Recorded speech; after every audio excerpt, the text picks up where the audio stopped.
မင်္ဂလာပါမစ္စတာဘူကီပါဒီညစနေညပွဲစဉ်တွေထဲကနေပြီးတော့ကျွန်တော်အကြိုက်ပွဲစဉ်အချို့ကိုရွေးချယ်သွားမှာဖြစ်ပါတယ်အဲ့တော့ပထမဆုံး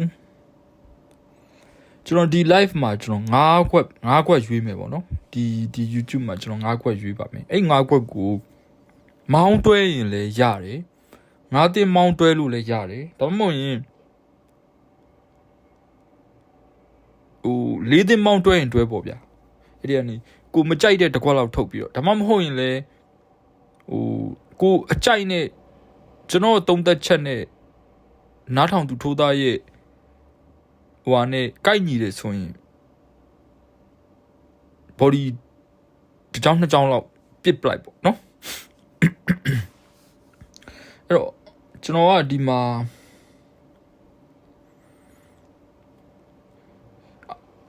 အင်္ဂလန်ပရီးမီးယားလိမှာအာဆင်နယ်နဲ့ဘရိုက်တန်ပွဲရနေစအောင်ဒီပွဲမှာတော့ကျွန်တော်က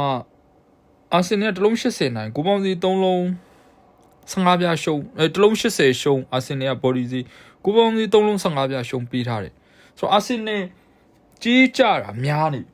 EPL မှာပေါ့နော်အာဆင်နယ်ကြီးကြတာများနေပြီဆိုတော့အာဆင်နယ်ကြီးပြန်အောင်သိပြီလို့မြင်တယ်အဲ့တော့ Brighton ကအခုချိန်မှာ Brighton ကအစိတ်မရှိဘူးဗျ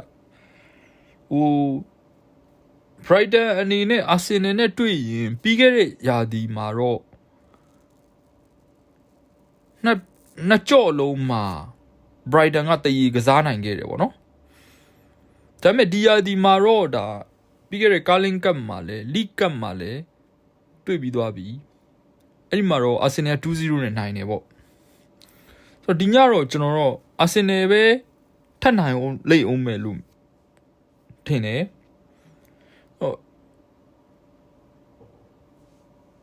လက်ရှိမှာ Brighton ရဲ့အနေအထားကကြာနေတယ်ဗျ Brighton ကကြာတာချီကြာနေပေါ့နော်ဆန်နာလန်နဲ့ကန်တဲ့နေ့မှာဆိုရင်တော်တော်တိတာပါတယ်နော် Brighton ကခန်းစီကြီးကလည်းဆန်နာလန်ကိုတော်တော်ကြီးကိုပွင့်နေရဗျခက်ဆန်နာလန်အခွင့်အရေးတော်တော်များများရခဲ့တာတော်သေးတယ်ဆန်နာလန်ကရှေ့တိုက်စစ်ကအရန်ကြီး quality တိုက်စစ်မဟုတ်လို့သူမရှုံးခဲ့တာကန်ကောင်းတာဗောနော်အဲ့ဒီစီစီဆိုတော့ကွင်းလေဟင်ရှာဝီနဲ့အာယာယီနဲ့ဒီ defensive midfield နှစ်ယောက်ကဘလို့မှဘာမှခုခံမှုတိတ်မရှိမတွေ့ရဘူးဗောနော်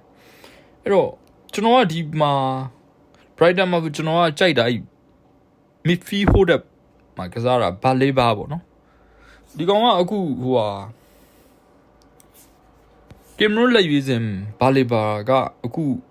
ကင်မရွန်အသင်းနဲ့အတူတောင်အာဖရိကဖလာသွားကန်နေတော့အာဖရိကဖလာသွားကန်နေတော့ဒီနေ့မှာအာဆင်နယ်အနေနဲ့ Brighton မနိုင်စရာအကြောင်းမရှိဘူးဗျာ Brighton အကြဘက်ကိုရောက်နေတာကျွန်တော်ဒီပွဲမှာအာဆင်နယ်ကြိုက်တယ်အဲ့တော့အာဆင်နယ်အနေနဲ့တစ်လုံး80ရှုံးဆိုတော့ပွင့်လင်းပြောရင် Brighton ကြာနေတာအာဆင်နယ်တစ်လုံး80ရှုံးဆိုတာနည်းနည်းလေးတော့အရန်ကြီးမပြင်းရှာလို့ထိုးသားအနေနဲ့နည်းနည်းကြိုက်ချင်မှကြိုက်မယ်ဒါပေမဲ့ဒီညမှာကျွန်တော်တို့ကြည့်စရာတခုရှိတာကတတိထားစရာရှိတာကဒီညမှာအတင်းကြီးတွေမပြင်းကြဘူးပေါ့နော်အတင်းတော်များများကြီးဒီလို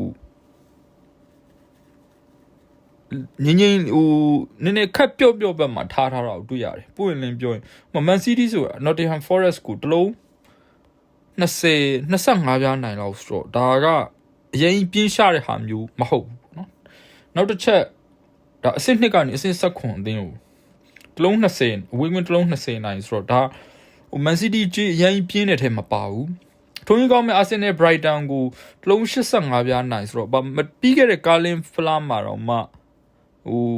2-0 နဲ့နိုင်ထားတဲ့အသင်းပြပြီးတော့ Brighton ခုလက်ရှိခြေကျနေတာလူတိုင်းသိနေတာပဲတလုံး80နိုင်ဆိုတော့ဒါလည်းတလုံးကျွန်တော်ကပြောချင်တာ Brighton အနေနဲ့ Arsenal နဲ့ Brighton ကိုဗျာနှလုံး တလုံး80ရှုံးဆိုတာနှလုံး80နိုင်လို့နှလုံး80နိုင်လို့ဖွင့်လို့ရတယ်ဗျာသူဒါပေမဲ့အရှိမလဲပရီးမီးယားလိကြီးရတော့အရန်ကြထားများပြီပေါ့နော်အာဆင်နယ်ကကြီးပရီးမီးယားလိကြီးကြတာအရန်များနေပြီနောက်ဆုံးပြိုင်ပွဲဆုံးအဲ့ဒီမှာ तू ကဒီ Crystal Palace ကို1-1သွားကန်ပလိုက်တာမျိုးတွေရှိတယ်ဆိုတော့ဒီညတော့ Arsenal ကြီးပြန်အောင်သိပြီလို့ကျွန်တော်တို့မြင်တယ်အဲ့တော့တခုပြောရရှိရနောက်တစ်ခုက Liverpool ပေါ့ Liverpool ဆိုရင်လည်းဒီလိုပဲအရှိရ Arsenal တို့ Man City တို့ကြီးပြော့တယ်လို့မျိုးပဲ Liverpool ဆိုရင် Wolf လို့အသင်းမျိုးနှလုံးအင်ကွင်းနှလုံး90နိုင်ဆိုတော့ပြော့တာဗျာနော်ဘာဖြစ်လို့လဲဆိုတော့ Liverpool က Wolf ကတော်တော်အခြေအနေဆိုးနေတာဗျာ Liverpool အနေနဲ့Wolf ဆိုတဲ့အတင်းအင်ကွင်းမှာတော့ Brentford လက်ရှိ Brentford အဝေးကွင်းဆိုတာဘာမှမဟုတ်ဗျအဲ့လိုအတင်းမျိုးတော့0-2နဲ့ရှုံးတာဗျ Liverpool အနေနဲ့နှလုံး90နိုင်ဆိုတာကြတော့အမှန်တော့နှလုံးတရေလောက်တော့ပေးတင်နေဗျပြောချင်တာလေ Liverpool တကယ်ပောက်ကွဲမယ်ဆိုရင် Wolf လို့အတင်းမျိုးနှလုံးတရေလောက်ပေးရင်တကယ်ကံမယ်ဆိုရင်လည်းပြတ်ပါတယ်ဒါပေမဲ့နှလုံး90နိုင်ဆိုတော့ပေါ့လीဒါကြောင့်ဒီညမှာအတင်းကြီးတွေကြီးပိုင်းဆိုင်ရာမှာပျော့ပြောင်းမှုတွေများတယ်ပေါ့အဲ့ဒါကြောင့်မလို့ဒါပေမဲ့ကျွန်တော်ဒီပွဲမှာ Arsenal ကြိုက်ပါတယ်ပြီးတော့ဒီ Watson နဲ့ Fulham နဲ့ပေါ့နော်ဒီပွဲမှာ Watson ကို Fulham ကအဝေးကွင်းကနေ level 10ပြားခေါင်းတင်ထားတယ်ကိုပေါင်းစီ3လုံး90နိုင်ပေါ့နော် Watson ကြိုက်တယ် Watson ဒီညမှာနိုင်ရတော့မယ်ဗျာတရေနဲ့အနိုင်ပဲကျွန်တော်တို့ Watson ကြိုက်ပါတယ်ဒီပွဲက Watson ပြန်လာတင်ပြီဗျာအင်္ဂလန်ပရီးမီးယားလိနောက်ဆုံး6ပွဲစတိုက်ပေါ့နော်ရလက်မကောင်းဘူးအဲ့မှာ3ပွဲနိုင်3ပွဲတရေ3ပွဲရှုံးဆိုတော့ Fulham လိုမျိုးအဝေးကွင်းတိတ်မကောင်းတဲ့အနေအထားမျိုးမှာဗျာတွေ့တော့မှာ Watson ပြန်လာတင်ပြီပြီးတော့ဟိုတနေ့က Aston Villa ကို 2-3 နဲ့ရှုံးတဲ့ပွဲမှာလဲ Watson ကဆော့သွားတာလေကောင်းပါတယ်ဟို Summerville တို့ Jared Bowen တို့မိုက်တယ်ဆိုတော့ဒီပွဲကျွန်တော် Watson ကြိုက်ပါတယ်เนาะအဲ့တော့ England Premier League မှာ2ပွဲ Arsenal ရဲ့ Watson ရဲ့ပေါ့เนาะပြီးွားရင်ဒီ Italy Serie A မှာတော့လက်ချီနဲ့ကိုမိုမှာလက်ချီကိုကိုမိုကတလုံး80နိုင်ပေးထားတယ်အဲ့ပွဲကျွန်တော်ကိုမို body ကြိုက်ပါတယ်ကိုမို body ကြိုက်တယ်เนาะတော်လေးပဲသွားလိုက်တော့မယ်เนาะ Udinese နဲ့ Lazio မှာ Lazio ကနေပြီးတော့ level 60လောက်ပေါက်မယ်နဲ့တူတယ်เนาะအဲ့ပွဲကျွန်တော် Udinese body ကြိုက်တယ် Lazio ကဒီပွဲမှာ Lazio ရဲ့အဓိကဟိုကစားသမားတွေကွင်းလယ်ကစားသမားတွေဖြစ်တဲ့ Guendouzi တို့ပြီးတော့ဟို Thomas Basic တို့ဒီပွဲမပါနိုင်ဘူးပေါ့နော်ဆိုတော့ Udinese ကအိမ်ကွင်းမှာမထင်တလို့တုံ့ပြန်မှုကောင်းတယ်ဗျာနာပိုလီကိုအနိုင်ဆော့တယ်အတလန်တာကိုအနိုင်ဆော့ထားတယ် Lazio ကျွန်တော်မြင်တာ Udinese မရှုံးတော့ဘူးပြီးတော့ Udinese ရှုံးချက်နာနေပြီဗျအိမ်ကွင်းနောက်ဆုံးဟိုကိုရှုံးထားတာတွေရောဂျီနိုဝါကိုရှုံးထားတာတွေရောဘောလော့ညာကိုရှုံးထားတာတွေရောရှိတယ်ဆိုတော့နောက်ပြီးခဲ့တဲ့ပွဲမှာလည်း Fiorentina ကို 5-1 နဲ့သွားရှုံးတယ်ဆိုတော့ဒီပွဲအိမ်ကွင်းမှာ Udinese ပြန်ယုံလာမယ်လို့ထင်တယ်ဒီပွဲကျွန်တော် Udinese ကြိုက်တယ်နော်အဲ့တော့အားလုံးပေါင်း၄ခွက်ရှိသွားပြီနော်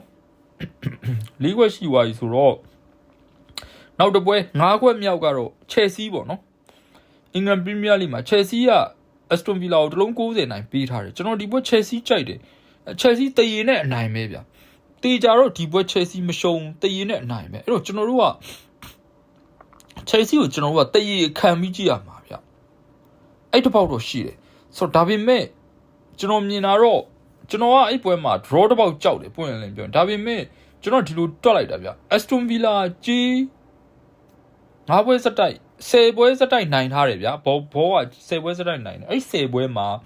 9ပွဲကြီးအောင်နေဗျအခုလည်း9ပွဲစတိုက်ကြီးအောင်ထားတယ်ဆို Aston Villa ကြီးပြန်ကျတင်ပြီ Aston Villa ကြီးကျဖို့ဆိုရင်ဒီညမှာ Aston Villa ရှုံးမှရမှာဒါကြောင့်မို့ကျွန်တော် Chelsea body ကြိုက်တာနော်အဲ့တော့ကျွန်တော်ဒီည9ပွဲက Chelsea ပြီးရင် Arsenal ပြီးရင် West Ham နော် Italy Serie A မှာဆိုရင် Como body ပြီးရင် Udinese body နော်အဲ့ဒါကျွန်တော်ဒီည9ခွက်ပါနော်အဲ့တော့ကျွန်တော်ဒီညမှာဟို Telegram tip မှာကျွန်တော်အကြိုက်ဆုံးတစ်ကွက်လာပါမယ်နော် VIP နှစ်ကွက်ထွက်မယ်ဒီညအဲ့နှစ်ကွက်တည်းကတစ်ကွက်ကိုကျွန်တော် Telegram မှာတင်ပေးပါမယ်ဆိုတော့ Telegram channel မှာကျွန်တော်ပြန်ဆုံးပါမယ် Telegram မှာကျွန်တော် Telegram ကို join ထားစီခြင်းပါတယ် Telegram channel ကိုဒီ video အောက်က comments မှာချပေးထားပါတယ်အဲ့တော့ကျွန်တော် Telegram မှာဒီနေ့၄သင်းပေါင်းတင်မယ်ဗျာခဏနေ၄သင်းပေါင်းတင်မယ်ပေါ့နော်ပြီးရင် Telegram tip ပေါ့နော်အနည်းဆုံးတစ်ကွက်လာမယ်ဗျာညနေမှာထပ်ကြရင်နောက်တစ်ကွက်ထပ်တင်မယ် Telegram တမားကိုပြန်ရှာပေးရမှာရှိတော့လေဒါကြောင့် Telegram channel ဟိုမှာကျွန်တော်ပြန်စုံမယ်ဒီ video အောက်က comments မှာကျွန်တော် Telegram link ချပေးထားပါတယ်အားလုံးပဲ good luck ပါ